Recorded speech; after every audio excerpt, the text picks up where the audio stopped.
Olá! Seja muito bem-vinda ou bem-vindo ao canal Lendo com Intenção.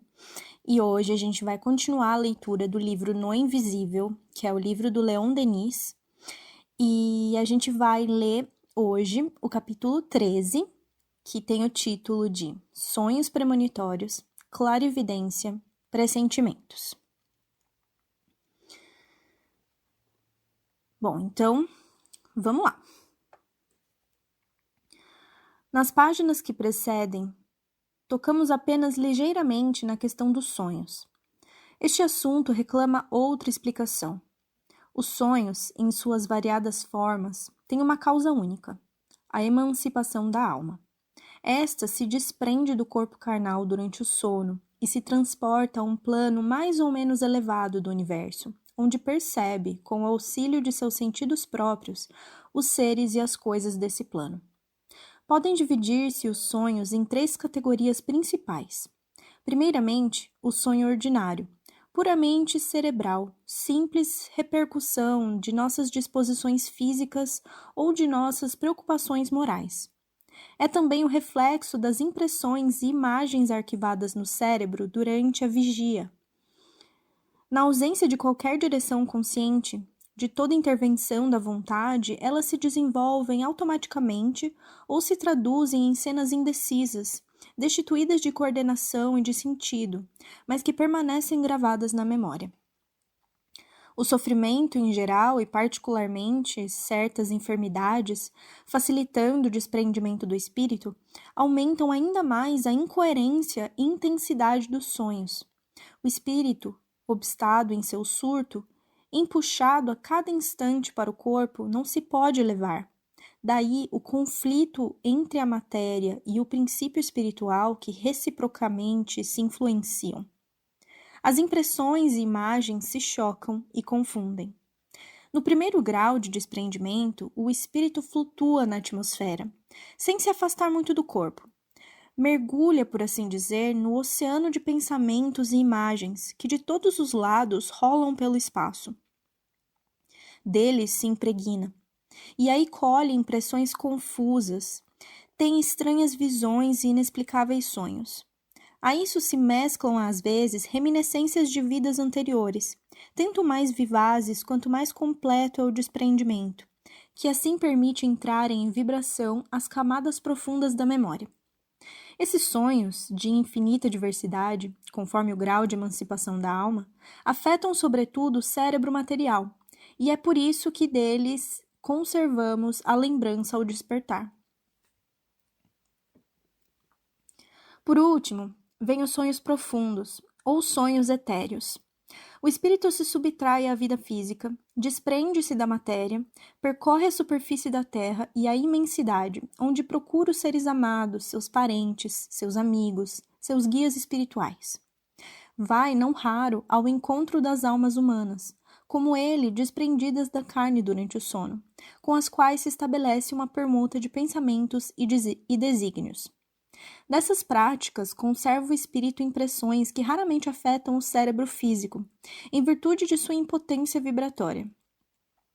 Essas impressões se gravam, todavia, na consciência, que lhes guarda os vestígios sob a forma de intuições, de pressentimentos e influem, mais do que se poderia supor, na direção da nossa vida, inspirando os nossos atos e resoluções. Daí o provérbio: a noite é boa conselheira.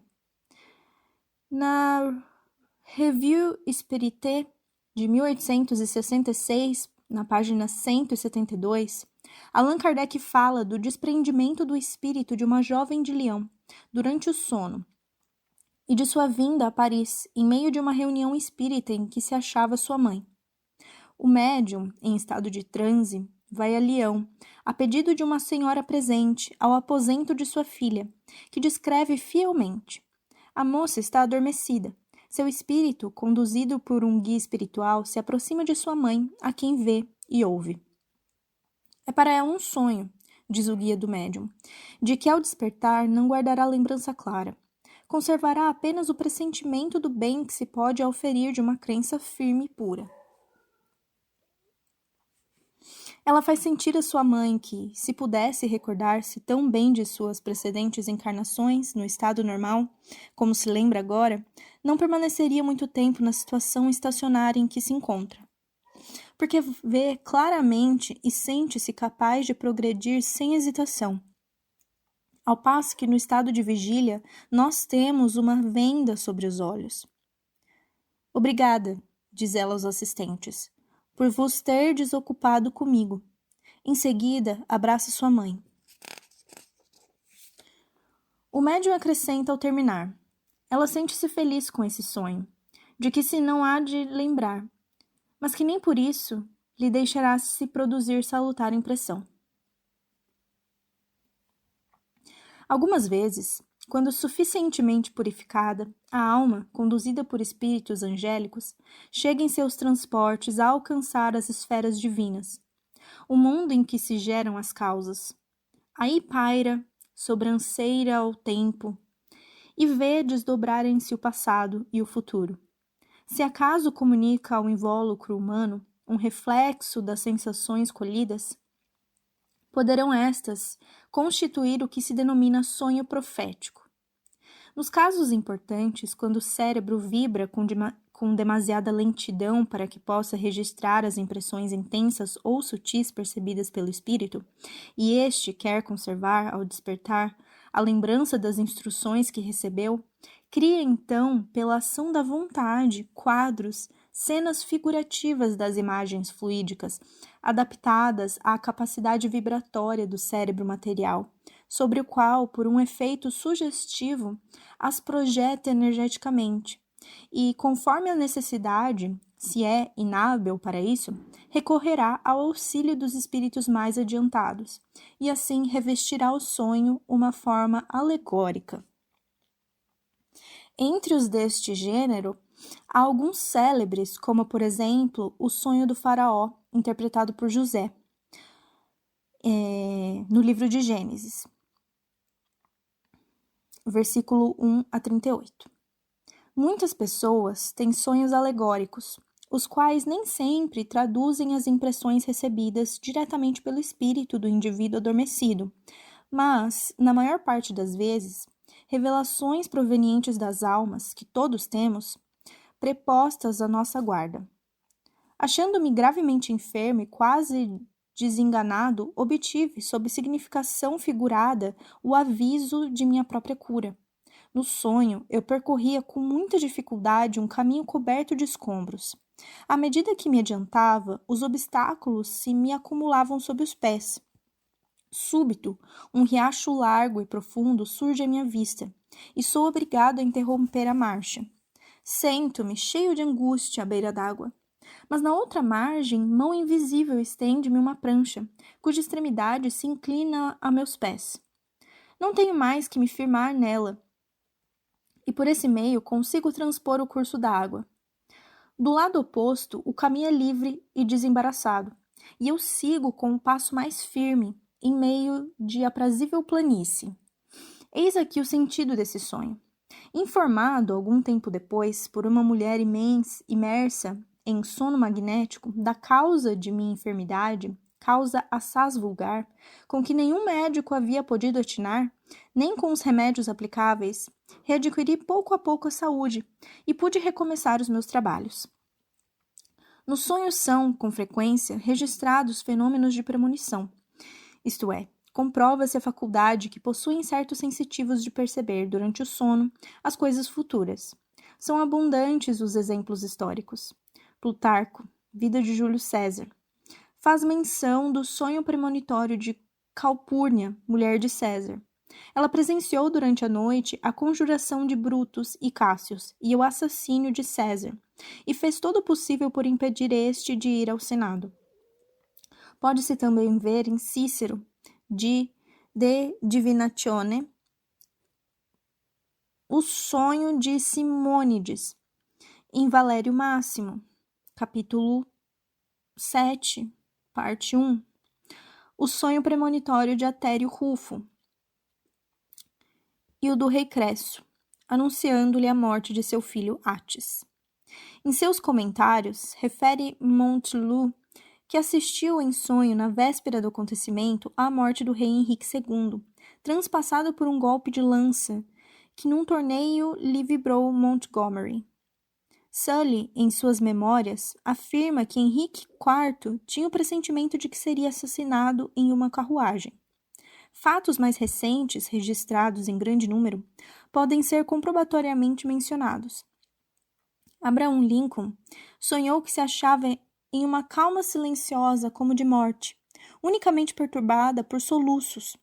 Levantou-se, percorreu várias salas e viu, finalmente, ao centro de uma delas, um catafalco em que jazia um corpo vestido de preto, guardado por soldados e rodeado de uma multidão em pranto. Quem morreu na Casa Branca? Perguntou Lincoln. O presidente, respondeu um soldado. Foi assassinado. Nesse momento, uma prolongada aclamação do povo o despertou. Pouco tempo depois, morria ele assassinado. Em seu livro O Desconhecido e os Problemas Psíquicos, de C. Flammarion, cita 76 sonhos premonitórios, 2 dos quais por sua mãe, no capítulo 9. Na maior parte, revestem eles o caráter da mais absoluta autenticidade. Um dos mais notáveis é o caso do Sr. Berard, antigo magistrado e deputado, no capítulo 9. Obrigado pelo cansaço durante uma viagem, a pernoitar em péssima estalagem, situada entre montanhas selváticas, ele presenciou em sonho todos os detalhes de um assassínio que havia de ser cometido, 3 anos mais tarde, no quarto que ocupava, e de quem foi vítima o advogado Victor Arnold. Graças à lembrança desse sonho, é que o Sr. Berard fez descobrir os assassinos. Esse fato é igualmente referido pelo Sr. Goron, chefe de polícia, em suas memórias, na página 338. Pode-se também citar o sonho da mulher de um mineiro, que vê cortarem a corda do cesto que servia para descerem os operários aos poços de extração. Logo no dia seguinte, o fato se verificou, e muitos mineiros deveram a vida a esse sonho. Uma jovem irmã de caridade viu em sonho o rapaz, para ela então desconhecido, com quem depois haveria de casar-se. Graças a esse sonho, ela se tornou Madame de la Bédoyère. Conscritos veem em sonhos os números que tiraram no dia seguinte ou dia depois. Muitas pessoas veem em sonho cidades, sítios, paisagens que realmente visitaram mais tarde. O Sr. Henry Horrett, professor de música em Estrasburgo, viu certa noite em sonho saírem 5 féretros de sua casa. Pouco depois, deu-se aí um escapamento de gás e 5 pessoas morreram asfixiadas. Aos sonhos etéreos pode-se juntar o fenômeno de êxtase ou arroubo. Considerado por certos sábios pouco competentes em matéria de psiquismo como estado mórbido.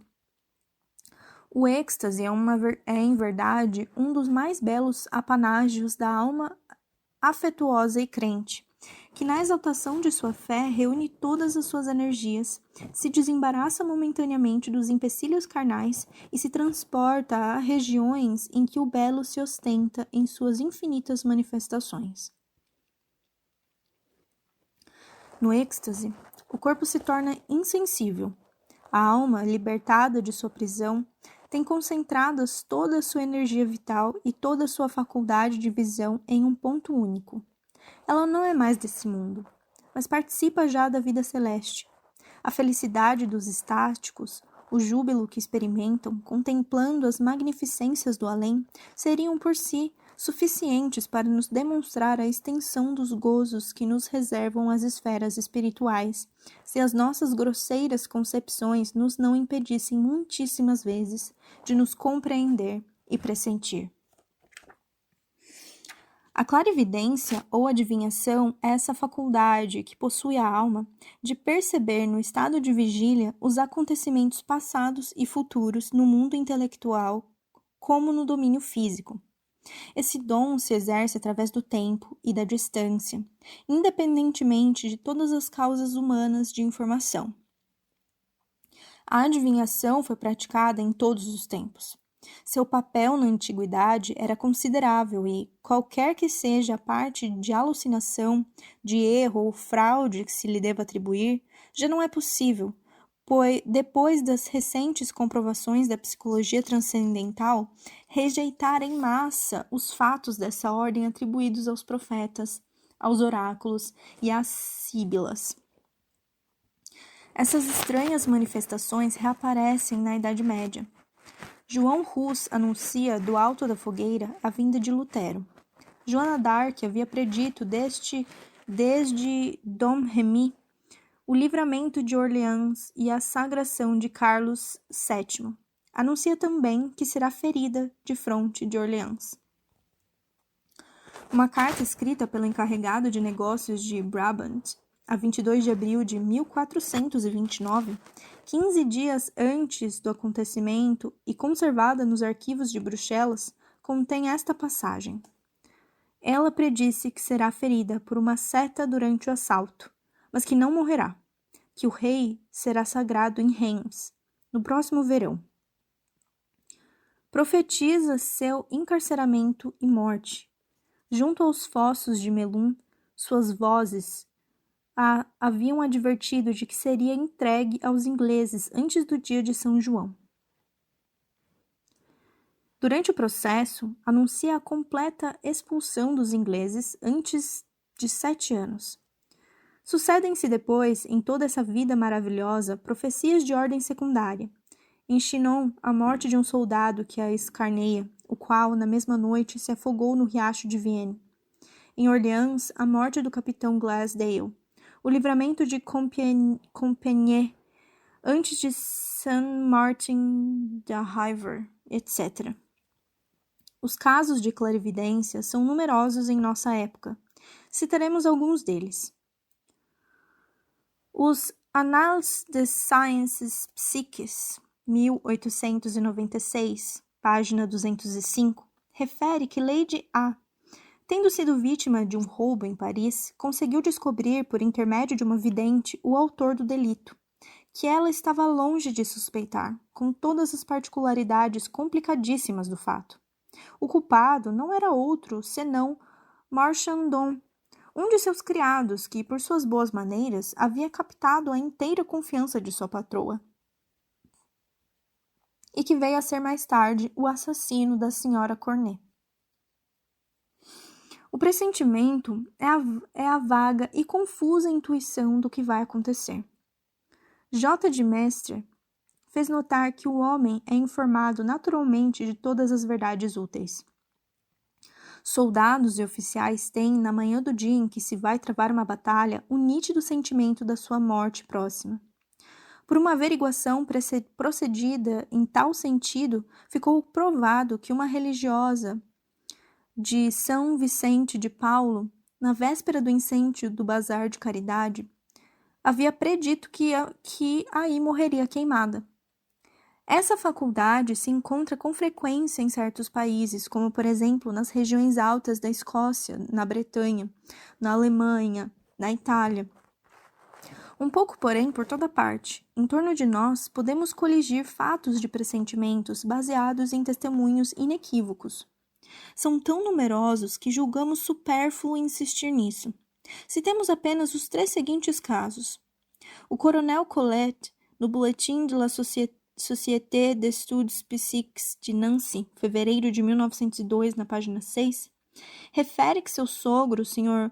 Vigneron, emérito caçador e pescador, saía quase todos os dias para se entregar a seus prazeres favoritos, sem que por esse motivo sua mulher de modo algum se inquietasse. Um dia, entretanto, ela o quis impedir de ir à pesca, tendo o pressentimento de que ele se afogaria. O marido, porém, não fez caso, e ao regressar à noite, pôs-se a gracejar da puerilidade dos seus temores.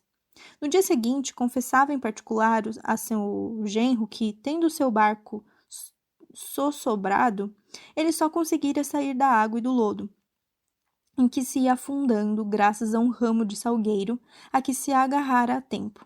Havia posto as roupas a secar e as limpar antes de entrar em casa. O Dr. Max Simon, no Monde des Rêves, narra um fato da mesma natureza. Um jovem doutor alemão, voltando de uma visita a seus pais, encontrou dois oficiais e com eles combinou tomarem um carro. No momento de subir ao veículo, sentiu-se tolhido por uma estranha influência que o fez recusar-se terminantemente a partir, apesar das instâncias dos oficiais. Mal se haviam posto eles a caminho, a influência dissipou-se. O jovem doutor aproveitou então a primeira ocasião para continuar a viagem. Ao chegar às margens do Elba, notou um ajuntamento. Os dois oficiais se haviam afogado no rio, onde tombara a carruagem.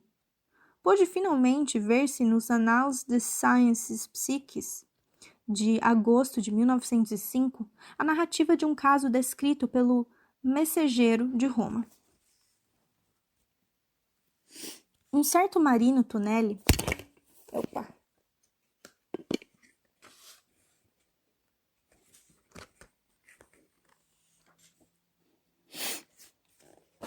Um certo Marino Tonelli, de 27 anos de idade, residente em Hansedel, República de São Marino, regressava a casa em seu cabriolé na noite de 13 de junho.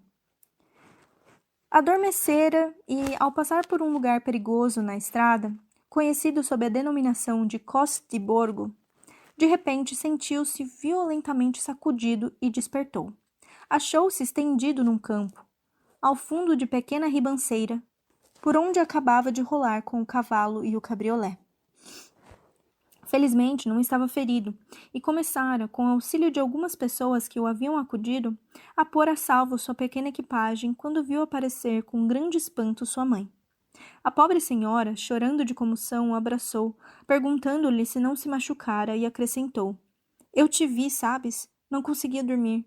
Tua mulher e os teus 2 pequenos já estavam dormindo há algum tempo, mas eu senti uma inquietação, um mal-estar extraordinário, desconhecido, que não podia explicar. De repente, vi aparecer diante de mim este caminho, exatamente este lugar, com a ribanceira ao lado. Vi o cabriolé virar e seres precipitado neste campo. Tu me chamavas em teu socorro. Senti, por último, a necessidade irresistível de aqui vir e, sem despertar pessoa alguma, resistindo ao pavor da solidão, da escuridão e da tempestade ameaçadora, aqui estou, depois de uma caminhada de 4 quilômetros.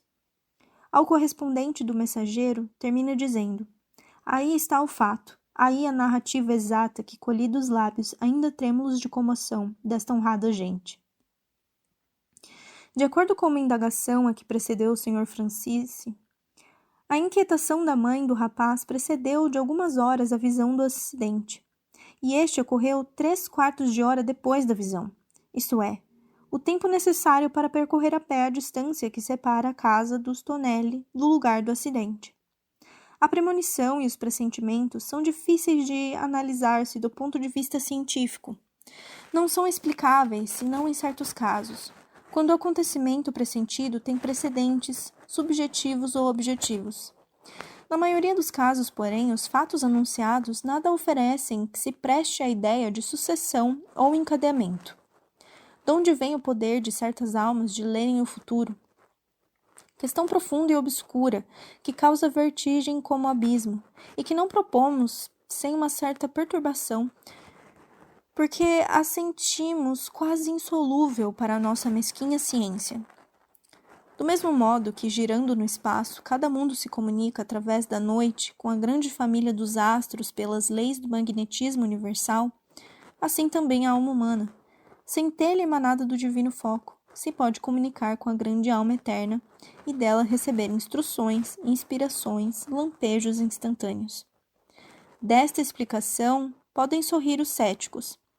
Não é, porém, de nossa elevação para Deus que derivam as forças vivas, os socorros espirituais, tudo que nos engrandece e faz melhores? Cada um de nós possui, nas profundezas de seu ser, como que uma fresta rasgada sobre o infinito. No estado de desprendimento psíquico, sonho, êxtase, transe, o círculo de nossas percepções se pode dilatar em proporções incalculáveis. Entramos em contato com a imensa hierarquia das almas e dos poderes celestes. Gradual e sucessivamente, pode o espírito remontar até a causa das causas, a inteligência divina, para quem o passado, o presente e o futuro se confundem num todo único, e que do conjunto dos fatos conhecidos sabe deduzir todas as consequências que comportam. E esse foi o capítulo 13 do livro No Invisível, do Leon Denis. Eu agradeço muito a sua presença nesse estudo junto comigo, e eu peço desculpa pela minha pronúncia extremamente errada dos termos e dos títulos e dos nomes em francês, porque eu não falo francês, eu tenho certeza que tá totalmente errado, eu espero que dê pelo menos para entender como escreve, para quem tiver vontade de procurar, consiga pelo menos pesquisar. Gratidão. Caso você ainda não tenha se inscrito no canal, por favor, fique à vontade para se inscrever. Se quiser também deixar um comentário, dar alguma sugestão, eu vou ficar muito feliz em ler. E deixa o seu gostei também, que isso ajuda a compartilhar e mostrar esse vídeo para outras pessoas através do algoritmo. Tá certo? Então, muito obrigada e eu espero te ver no próximo capítulo.